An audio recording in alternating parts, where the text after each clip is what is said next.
Muy buenas noches, bienvenidos. Esto es Lado P, es el espacio de discusión política de la provincia de Buenos Aires.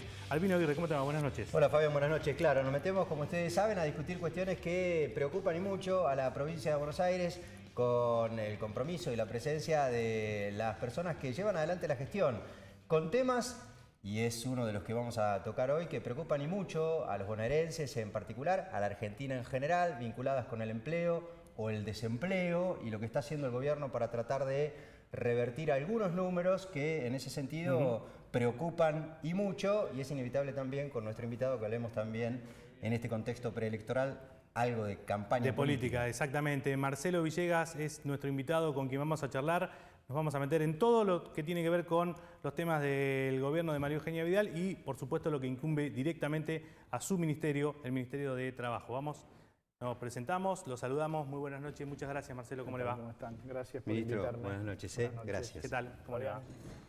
Bueno, presentado ya el esquema, básicamente, en primer lugar, queríamos que usted nos haga un pantallazo de cuáles han sido las medidas que el gobierno de María Eugenia Vidal impulsó y que tienen que ver con el tema laboral, empleo, desempleo, fortalecimiento o favorecer la situación de las pymes, esto que se hizo después de las PASO. Sí, a ver, Fabián, básicamente, digamos, desde el primer día de gobierno, la gobernadora viene haciendo cuestiones o viene implementando políticas que tienen que ver con favorecer estas cuestiones que vos mencionás. Digamos, cuando comenzó la crisis, llevamos unos cuantos meses ya a partir de abril del año pasado, cuando se puso la crisis cambiaria, comenzamos con una serie de iniciativas que tenían que ver con fortalecer las pymes, tasas subsidiadas a través del Banco Provincia, para descuento de cheques, para generar capital de trabajo, y otras medidas que se fueron dando a lo largo y a medida que íbamos midiendo la profundidad de la crisis en cada sector. Siempre complementarias a lo que tiene que ver con el gobierno nacional, digamos.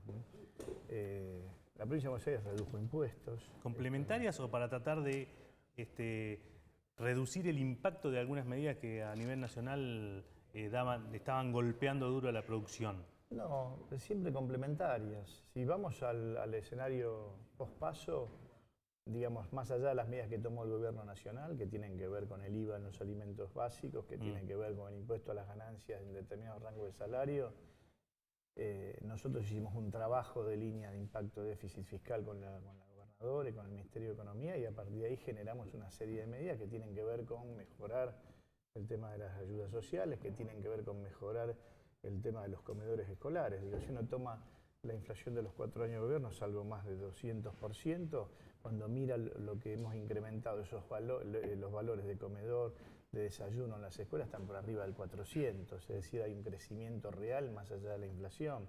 Lo mismo que muchos planes sociales. La Argentina de estos últimos 4 años es una Argentina donde 7.8 pesos de cada 10 del presupuesto nacional van a ayuda social.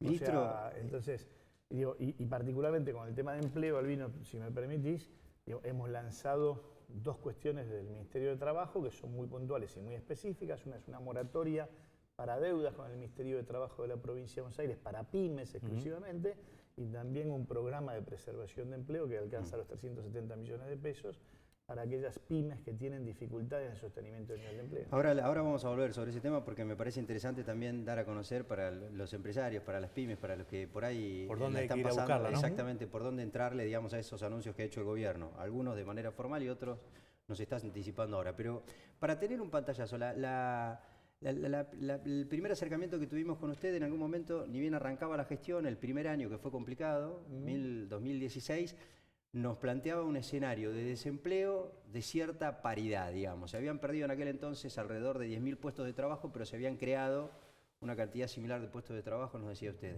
Hoy por hoy, ¿esa situación sigue equilibrada o hay problemas en serio? Las cifras estadísticas dan cuenta de un aumento del desempleo. ¿Cómo impacta eso en la provincia de Buenos Aires? A ver, el tema de empleo, desde aquellas charlas del comienzo a hoy, digamos, lo que uno, en nuestro caso, hemos hecho es trabajar sobre mirar la serie histórica de la democracia en niveles de empleo y empleabilidad.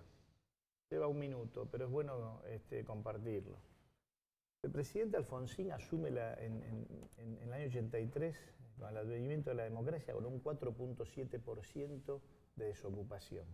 La crisis del 89 lo deja al gobierno Alfonsín con un 8,5%.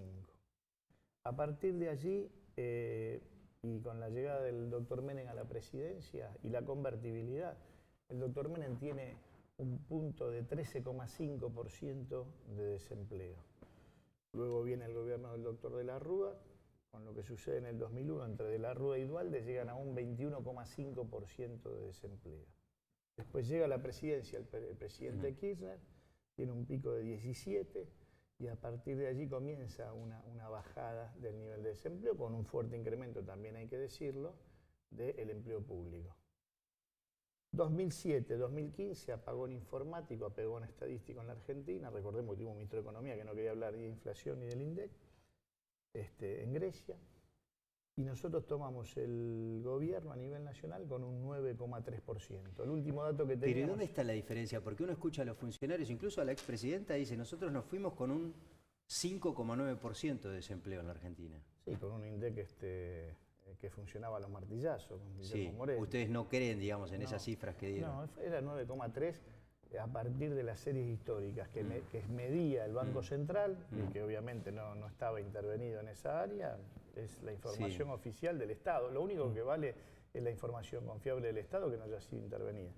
Tomamos un 9,3, el último dato estaba en 10,1 a nivel nacional, algo de cercano al 12 en la provincia de Buenos Aires. Nosotros habíamos tomado con el 11, 10,8. Sí. O sea, usted, el número que consideran cierto al inicio de la gestión de María Eugenia Vidal es lo que se reconstruye 10,8 aproximadamente. Sí. Ahora, ministro, y ahora queda en un 12,9. Pero a ver, 2016 recesión en la Argentina, una leve recuperación 2017, 2018 recesión, 2019 recesión.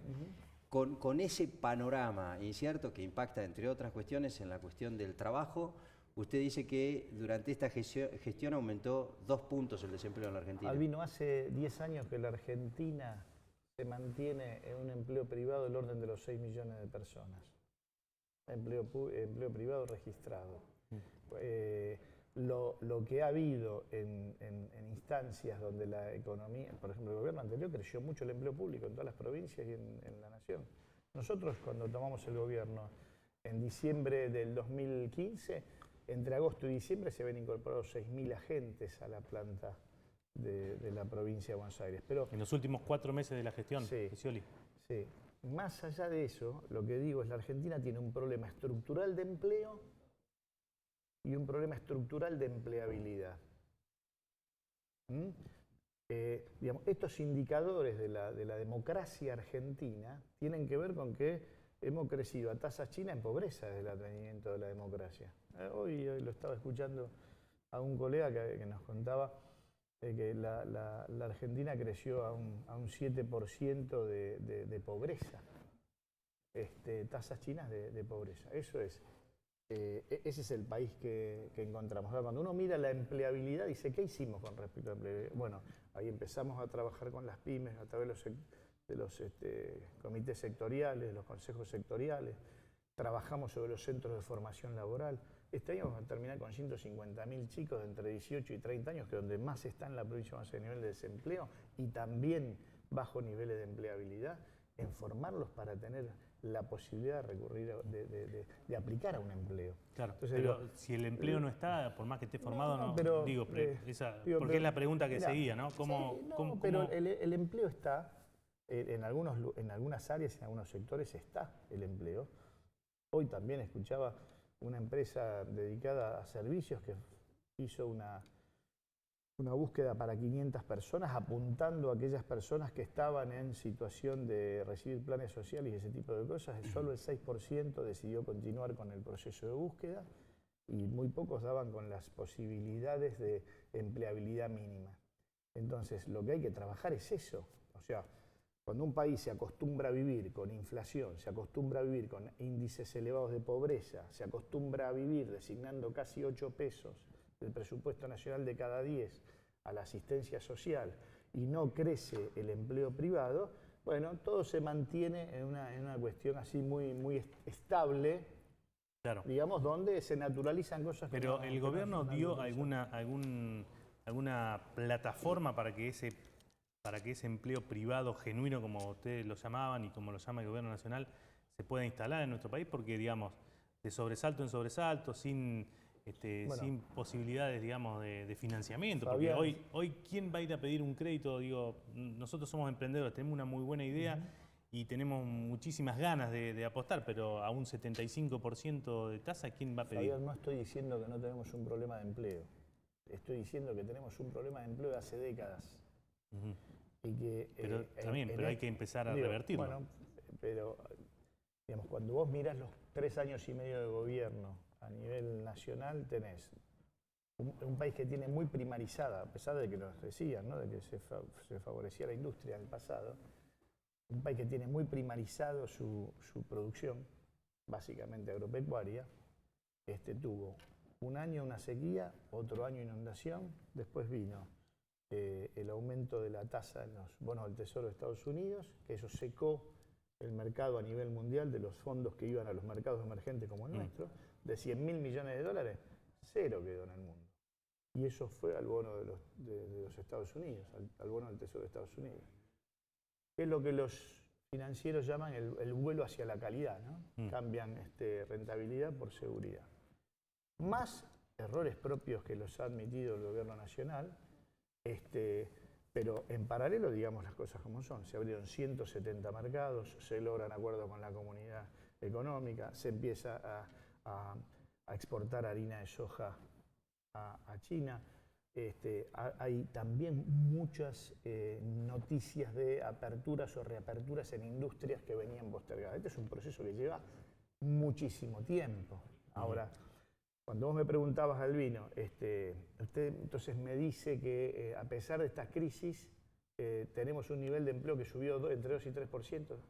Y en gran medida es así. Y te tengo que hacer un reconocimiento. Acá siempre se habla de los sindicatos y de los empresarios. Nosotros en la provincia de Buenos Aires nos sentamos por iniciativa de la gobernadora con todas las cámaras que aglutinan a las pymes, con todos los sindicatos de base, y trabajamos este protocolo de actuación conjunta para situaciones de crisis y de emergencia. Y la verdad es que ha habido un enorme esfuerzo de los pymes que se han financiado con su propio capital para sostener la fuente de trabajo. O sea que si no hubiera sido peor. Si no, Por no se hubiera trabajado... Porque las sociedades como las nuestras, que venimos de muchos años de no poder terminar de arrancar, van madurando. O sea, las pymes han tenido un comportamiento, desde nuestro punto de vista, casi heroico en muchos aspectos. Y los sindicatos de base también, digo, porque cuando uno mira la base del empleo, la base del sistema productivo, lo que mira son trabajadores y empresarios, talleres y máquinas. Después hay un segundo nivel de cámaras y federaciones, y después confederaciones y cámaras. Aquí arriba se discute poder y política, acá abajo se discute la realidad del puesto de trabajo, y es ahí donde nosotros trabajamos con protocolos de actuación en emergencia. Los sindicatos de base de esta primera etapa trabajaron heroicamente. Los de arriba, ¿cómo trabajaron? Porque ahí nos aparece, digamos, los conflictos más masivos, ¿no? Con los trabajadores del Estado y demás. Bueno, está bien, pero ahí hay que dividir. Una cosa son las federaciones o sindicatos de las áreas industriales, que aceptan el desafío de la tecnología, que saben que tienen que preparar a su gente para lo que viene, y esos son sindicatos muy dinámicos, digo ESMATA, digo la UOM, digo esos. Después tenés sindicatos de servicios, que son, digamos, la metabolización de los cambios es más lenta y es más difícil. Países como el nuestro no tienen enormes estándares de calidad de servicio en las áreas de servicio, ¿no? Y después tenés los sindicatos estatales, donde también tenés que separar la paja del trigo. Digo, una cosa es ATE, que viene, te rompe una puerta, te toma un ministerio, no quiere firmar ninguna paritaria y tal, y es una forma, digamos, no la comparto, pero es una forma. Y tenés otros que por dialogar o por tener acuerdos con el gobierno, a veces son tildados por otros de... Ahora, y la verdad es que todo el mundo le determina la grieta, pero digamos, Ministro, la sensación que uno tiene es que el gobierno de la provincia de Buenos Aires, por una cuestión de pertenencia político-partidaria, digamos, está en una situación ciertamente incómoda, porque en la provincia está claro, algunos lo califican de industricidio, por ahí es la palabra suena fuerte, incluso tiene alguna intencionalidad de tipo política, pero está claro que la industria, la actividad económica en materia industrial está cayendo permanentemente. Conocimos las últimas cifras del mes de julio y además se mantiene en el tiempo, que hay muchas pymes que han cerrado. Y la verdad es que la situación económica de las empresas que cierran y que en consecuencia no pueden mantener la fuente laboral es la resultante de políticas aplicadas por el gobierno nacional. Los tarifazos y el impacto que tuvieron en muchas pymes, las tasas de interés de las que hablaba recién Fabián, la devaluación. Ustedes están medio ahí como en el medio, casi como tirando alguna especie de salvataje con créditos del Banco Provincia y demás, y da la sensación de que no alcanza, y da la sensación de que yo lo escucho a usted y está medio como encorsetado de cuestionar algunas políticas que efectivamente en materia de producción hicieron daño. No, lejos de eso, Albino. Mire, cuando yo hablo de los factores externos, Sí, como el climatológico, los factores financieros, en esa lista incluyo también los errores propios del gobierno, que el gobierno nacional reconoció, no una vez, varias, porque no nos equivocamos. pero no revierte, ministro, porque el tema de las tasas siguen estando complicadas y pisándole la cabeza a cualquiera que quiera invertir. Pero, sí, digamos, para contestarte, Albino, digamos, esas son situaciones, digamos, que fueron aceptadas y que están dadas dentro de un contexto determinado, en un momento donde realmente que estas cosas se agravan. Digo, el 9 de agosto vos venías con una inflación bajando, agosto iba a dar 1,5, 1,8, 1,5, 1,7, y con el dólar a 45 pesos. Y si ustedes recuerdan y lo buscan y lo googlean, 10 días antes había estado 42,20 y todo el mundo preocupado porque el dólar se caía. Entonces, ¿qué pasó en las PASO? Bueno, la gente en su mayoría votó por el presente, que es el que ustedes relatan y que yo comparto. Digamos, la gente plebiscitó la economía o la política económica a nivel nacional. Y los mercados y los actores económicos grandes penalizan el futuro. Es decir, hay una asincronía en eso. La gente vota por el presente, los mercados castigan por el futuro. Y ese futuro está marcado por quien aparentemente tiene más probabilidades de llegar a ser gobierno, aunque no está dicha y por lejos todavía la última palabra, porque eso se definirá el 27 de octubre. Es muy difícil tener digamos, la Cunza decía no hace mucho que un hombre que pretende ser un hombre de Estado puede carecer de muchas virtudes, pero no puede carecer de la prudencia. Y la verdad es que en el arranque pospaso no hubo mucha prudencia de quienes en principio fueron más reconocidos en términos electorales. Sí, tampoco lo hubo del lado del presidente, que dijo que la culpa poco menos que la tenía el votante. Digo, ahí también bueno, pero hubo... ahí el presidente pidió disculpas otro día. Pero digo, ¿sabes por qué? Ahí hubo porque falta de las tal dos vez lados. como sociedad no estamos tan acostumbrados a que un líder se equivoque y pida disculpas. Estamos acostumbrados a gente que se equivoca y redobla las apuestas. Y por eso llegamos a un país en crisis terminal asintomática en 2015. Hablando de gente que se equivoca, y ya lo saco del desempleo porque queremos hablar por lo menos algo sobre política salarial, en su caso en la provincia de Buenos Aires. ¿Se equivocó la gobernadora cuando dijo que la situación del desempleo en la provincia de Buenos Aires o en general estaba más relacionada con el crecimiento de la población? Hay más gente que sale a buscar trabajo, hay gente que sale a buscar un segundo trabajo. ¿Hizo un mal análisis o fue mal interpretada? No, yo creo que la gobernadora es muy consciente de la situación de la provincia. Digamos, si en algo se diferencia esta gobernadora, y creo que eso es lo que debe prevalecer al momento de pensar en el futuro de la provincia, es que siempre se hizo cargo de las situaciones complejas, siempre se hizo cargo de la pobreza. Del otro lado tenemos un candidato que cuando era ministro decía que no medíamos la pobreza porque era estigmatizar a los pobres. Ahora parece que en campaña y con el ansia de ser gobernador, parece que conocía bien esos números y además los conoce y los proyecta. Entonces, tenemos una gobernadora que conoce perfectamente dónde está parada, que ha tenido una función transparente, que ha ejercido su rol de cercanía, que ha trabajado con muchísima sensibilidad en todos los temas. Y cuando hablamos del empleo en la provincia, lo que tenemos que tener claro es que hay, sí, todos los años a nivel país se suben entre 300 y 350.000 personas llegan al mercado del empleo. Hay situaciones de industrias o actividades que han visto un desempleo mayor que otros, y ahí hemos actuado tanto a nivel nacional como provincial, digo, el área de vestimenta, calzado, textil y ese tipo de cuestiones. Y hay otras áreas que requieren mano de obra porque el país cambió su perfil a partir de la crisis cambiaria, y eso, asociado a la apertura de mercados, requiere determinadas competencias o habilidades que en muchos casos están y en otros no. Digamos, yo no voy a repetir discursos que pueden caer en una mala interpretación. Pero digo, tenemos migrantes que vienen de América Latina, como Venezuela, y están trabajando. Vienen capacitados. Hemos recibido 7.500 profesionales, 4.500 son médicos, hay 2.500 ingenieros. Y trabajan, y la inmensa mayoría están trabajando en sus especialidades. Hay otros países limítrofes que viene una mano de obra menos calificada, digamos, pero cuando uno hace el análisis en las obras, por ejemplo, construcción, que hacemos inspecciones, ese tipo de cosas, tenemos mucho. Están allí nacionales paraguayos, nacionales bolivianos, peruanos. Nosotros trabajamos con las embajadas, trabajamos con los consulados. Pero, ¿y por qué pasa eso? Que el argentino no quiere trabajar en la Argentina tiene una estructura de beneficios sociales única en América y creo que en buena parte del mundo. ¿Y eso impide crear empleo? No, eso no impide crear empleo. Lo que digo es que el empleo que se crea, olvídate si es mucho o poco, en situaciones donde todo parece estar resuelto de la mano de subsidios, planes, ese tipo de cosas, es más difícil.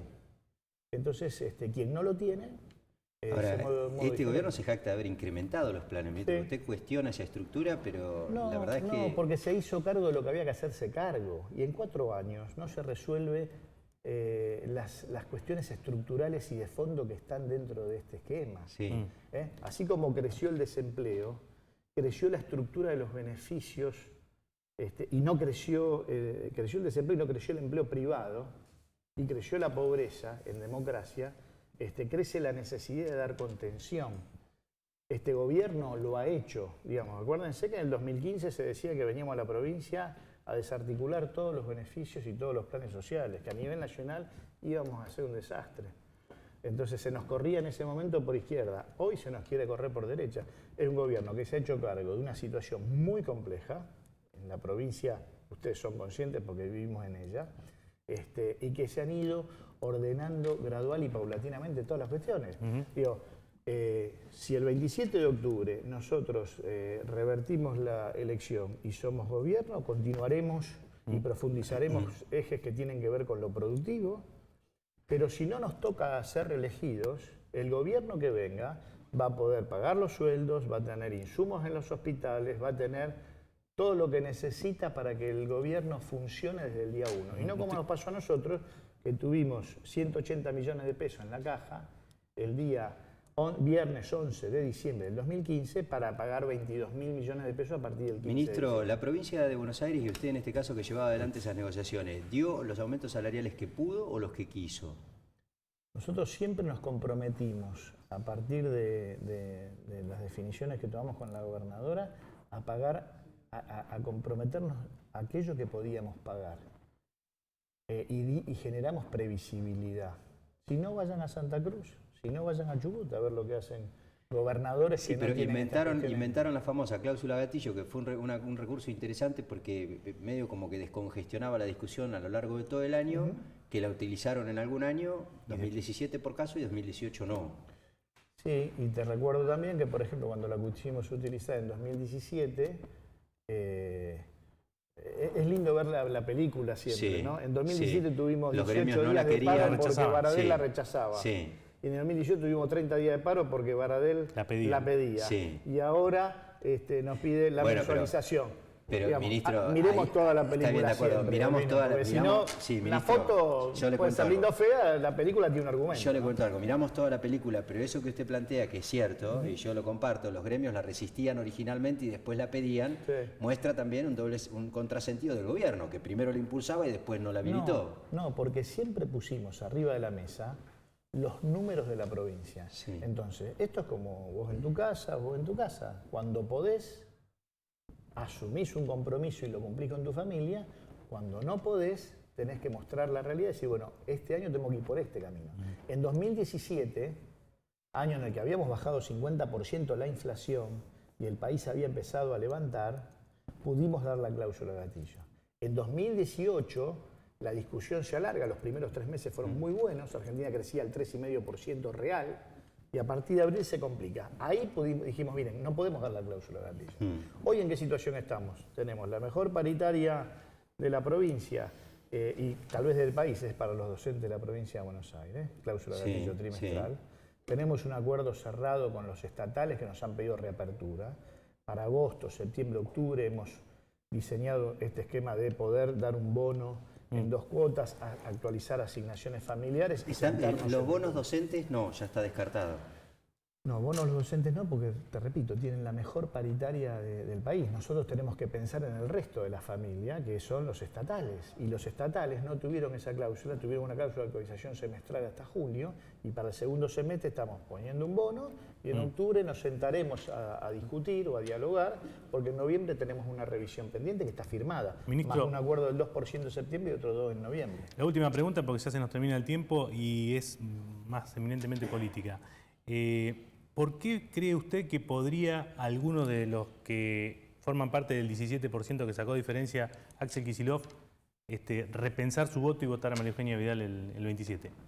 Bueno, porque hay que poner dos modelos y 2 sistemas de gestión y de acción política. Pero eso hasta ahora no lo vieron, digo No, tiene que a ser... ver, Fabián, en las PASO mucha gente no va a votar, en las PASO mucha gente manda un mensaje, el mensaje tanto la gobernadora como el gobierno nacional lo escucharon, en función de eso se tomaron medidas y la verdad, de vuelta, podés ver la foto de la PASO o podés ver toda la película Un Mandato.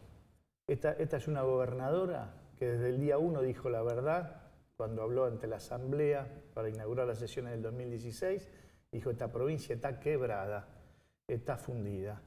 Si nos toca reelegir, seguiremos trabajando en la línea que definimos con la gobernadora y la CUNSA en términos de déficit.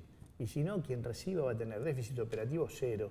Y el déficit secundario, que tiene que ver con el pago de intereses de la deuda, está puesto en obras que recibieron los 135 municipios. Más de 2.300 obras hechas, se reforzaron los beneficios sociales, se reforzaron las ayudas sociales, se trabajó con todos los... No hay ningún intendente que te pueda venir acá a decir seriamente que fue discriminado desde el punto de vista económico, porque cuando llegamos había más de 90 en quiebra y hoy terminaremos el año y el primer mandato con más de 100, con números igual que los gobernadores que recibieron su coparticipación. Los oficialismos ganaron porque recibieron el dinero que tienen que recibir la nación. A nadie se lo manejó a billetazo. Ahora, yendo a tu pregunta, tenemos un candidato que no contó qué quiere hacer, que parece que el silencio, igual que el de la expresidenta, garpa, por decirlo en términos de la calle, que es lo que uno escucha, y tenemos del otro lado, y no nos dice qué va a hacer ni cómo lo va a hacer. Muy lindo el Clio y tal, eso está muy bien, es parte de una campaña. Y del otro lado tenemos una gobernadora que se hizo cargo, que dio las peleas que tenía que dar. Ustedes viven en La Plata, ustedes saben cuando yo hablo de sanear de utilizar sanamente el Consejo de la Magistratura, lo que significa. Se fueron 33 jueces y fiscales. Melazo, entre otros, digamos. Sí, el presidente de la Corte también dijo que del Poder Judicial había presiones a la justicia, ministro. Bueno, que vaya y lo denuncie, se lo dijimos. ¿Qué presiona a la justicia? Bueno, lo habrá escuchado de Lázari que lo dijo. Yo lo escuché, pero Sí. yo vengo y te digo cosas concretas. De Lázari, el doctor de Lázari tendrá que decir las cosas concretas que tiene que decir. Creo que es una discusión superada porque creo que hasta él mismo se arrepintió de lo que dijo. Más de 30 jueces y fiscales que estaban en la corrupción se fueron del Poder Judicial. 12.000 policías apartados, 1.000 procesados, 400 presos. Todos sabemos lo que pasaba en la industria de la construcción en la región La Plata, Ensenada y Berisso. Y entonces ¿Y qué pasa? Y algunos creen que el voto, la foto de las PASO del 11 de agosto es un voto indulto, un voto impunidad, un voto volvamos que vamos por todo. ¿Y ustedes creen eso? Yo creo que no. Yo creo que la sociedad ya no cree en eso. Yo creo que la sociedad está harta de los jueces corruptos, de los policías corruptos, de los barra bravas que tienen de los que están en el juego clandestino. Y todas esas batallas las dio esta gobernadora, ¿eh? Nadie las vino a dar. Ninguno de los intendentes que estaban antes, ninguno de los que fueron gobernadores, ninguno de los que se proponen para gobernar en ninguno de los niveles esta provincia ha querido dar esas peleas en el pasado. Las dio esta gobernadora. Las dio, la ayuda social llegó de la mano de esta gobernadora en forma directa a la gente. Las obras se hicieron sin ningún tipo de discriminación porque eran necesarias para la gente. Pero ¿por qué tendría que elegir? ¿Por qué alguien podría dar vuelta al voto? Bueno, porque son dos modelos. O son los valores o es el vamos por todo como fue en el pasado, tanto a nivel provincial como nacional. Ministro, gracias. Gracias a ustedes. Muchas gracias. Marcelo Villegas, ministro de Trabajo de la provincia de Buenos Aires. Ya volvemos.